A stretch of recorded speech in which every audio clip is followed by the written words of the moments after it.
We're on. Very good. All right. Thank you all for being here today. I'm glad we do have everyone here today on a day that a lot of churches are canceling their meetings. Before a two-part message I have for today, I also have a short commentary on the coronavirus outbreak. In light of the fact that airlines are slashing their flights and large public gatherings are being canceled, Florida schools are closing for the next 2 weeks, and many, if not most, large churches actually in the region have canceled their meetings for today, I think that we need to acknowledge the real threat that is actually posed by what does appear to be a growing global pandemic. The CNN article published yesterday asked the question, coronavirus death rate soars to 7% in Italy. Is America next?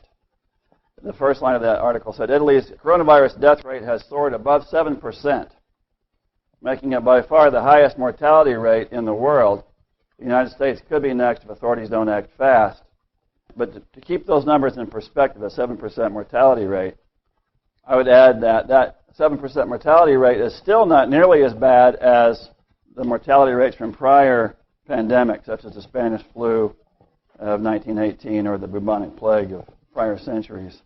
Then also yesterday, a CBS News article was titled, Coronavirus Update, Spain Goes on Lockdown Following Italy's Example.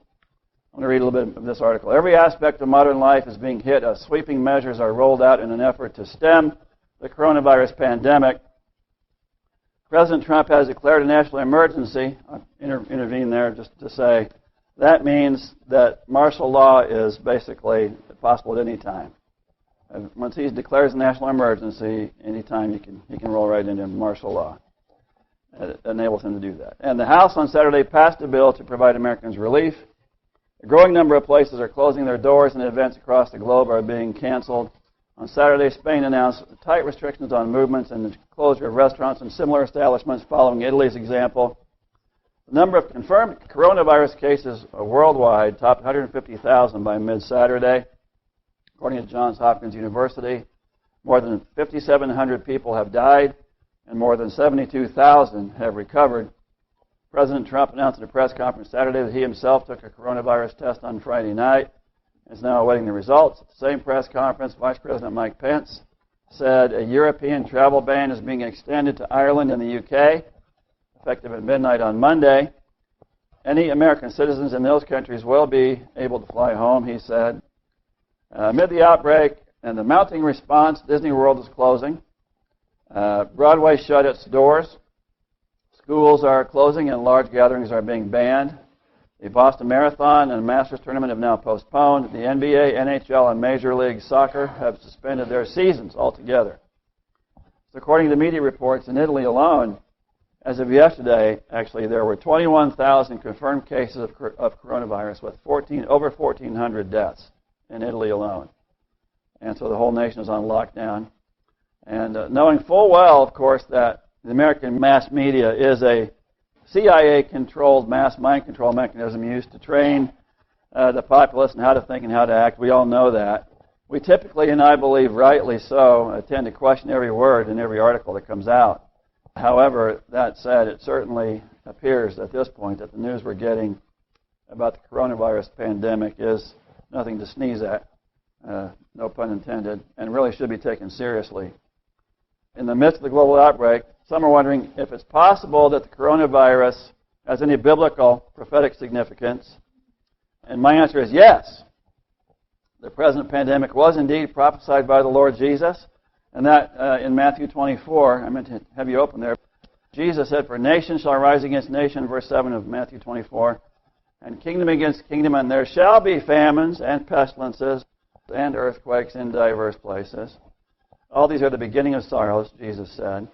And so in response to the question, yes, the present pandemic was indeed prophesied by the Lord Jesus, but only to the extent that the Black Plague of the 14th century was also prophesied, and the Spanish flu of 1918 would also fall in that category.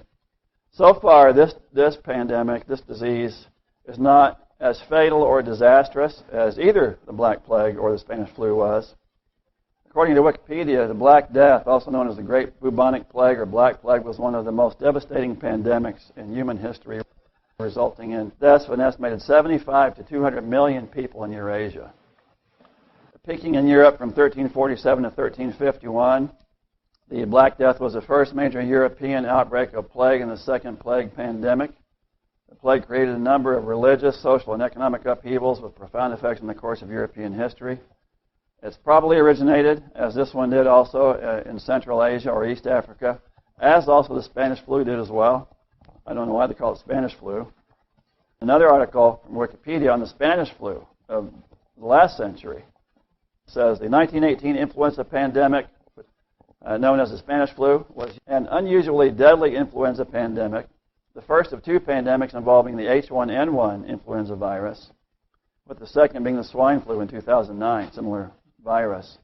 The Spanish flu infected 500 million people around the world, or 27% of the then world population of between 1.8 billion and 1.9.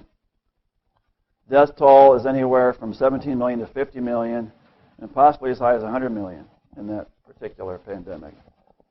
In response to the present outbreak, our friend Don Boyes published an article recently, good article on the subject. His article is titled, "The Most Deadly Pestilence in History Lashed the Face of America 100 Years Ago," by Don Boyes. Decaying corpses were stacked all over the burial ground, and the streets were littered with the dead. When trains arrived at railroad stations, they had to be cleared of dead and dying passengers. This is in America. The microscopic killer that lashed the face of America in 1918 and 19 was Spanish influenza. In the U.S., more than 500,000 people died. And that, mostly young adults. It actually affected young adults. Recently developed methods of travel permitted the swiftest distribution of the disease, and with the First World War in progress, soldiers were transferred all over the world. In some American cities, all public meetings were illegal. Schools, churches, lodges, theaters, etc. Some cities were closed down, while others made it illegal to be in public without wearing a mask. There are so many deaths, and the undertakers could not keep up the burials and asked volunteers to dig graves. This is back in the early 20th century. So that's right here in America. Some experts think the disease started in the U.S. at Fort Riley, a Kansas Army camp, when a cook was infected. Within a week, the pestilence was in every state because of the transfer of soldiers.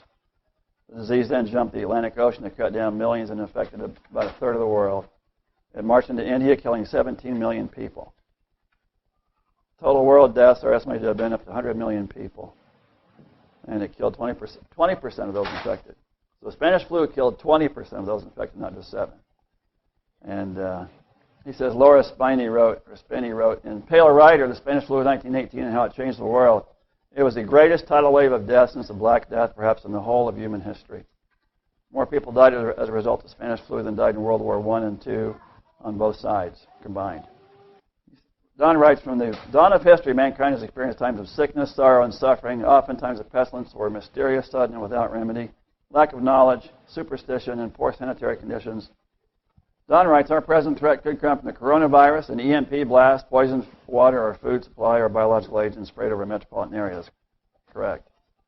And so while the present pandemic does appear to be the worst that we've seen in our lifetime, I think it is real, the Great Tribulation has not yet begun.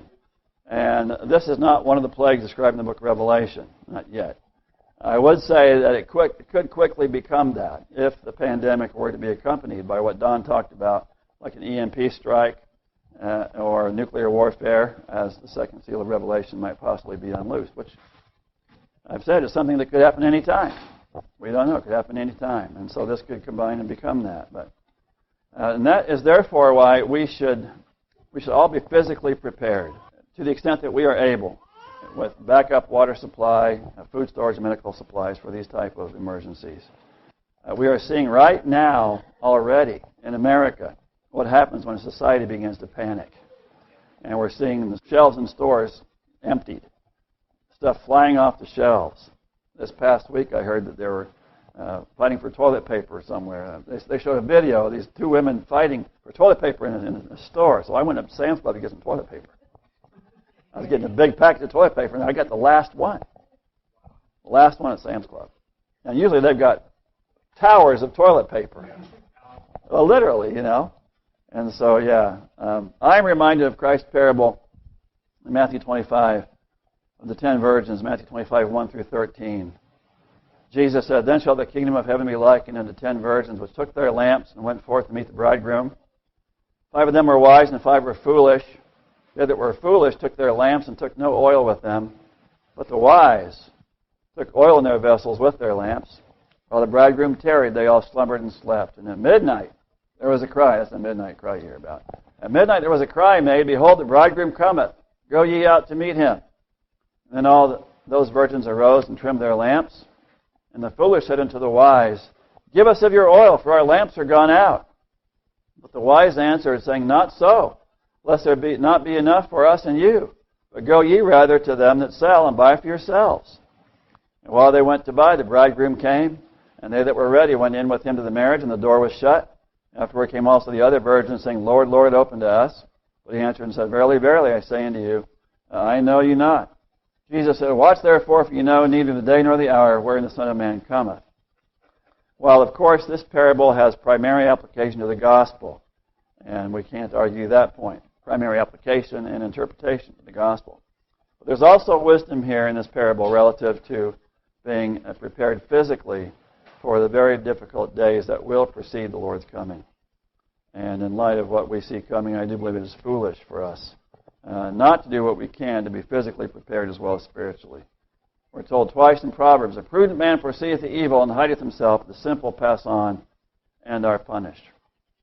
Days will come when we cannot rely on public utilities, water, power, any of that stuff. And we will have to somewhat fend for ourselves while continuing, of course, to trust the Lord for our daily provision as He has promised. Which is why, as always, we must, all of us, each one of us, be seeking to serve the Lord on a daily basis. Making sure that we are seeking first the kingdom of God and His righteousness. History shows that in times like these also, when faced with death, some people will tend to be more open to the gospel than they were in times of prosperity. And so, in addition to food and water, we do need to also, all of us, I believe, be armed with the gospel tracts and have our feet, as Paul says in Ephesians 6, have our feet shod with the preparation of the gospel of peace. We should all be soul winners, first and foremost, in these times.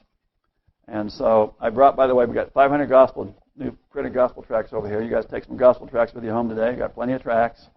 And arm yourselves so you can be prepared with the gospel of peace. As far as I know, today we will still be meeting here next week and the week after. And we all need to have some more discussion off the record as to the course of action if things do get much worse and travel bans do go into force here in Florida.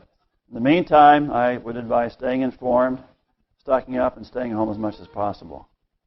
So then, having said that, please turn with me in your Bibles today to Genesis chapter 7 and 1 Peter chapter 3.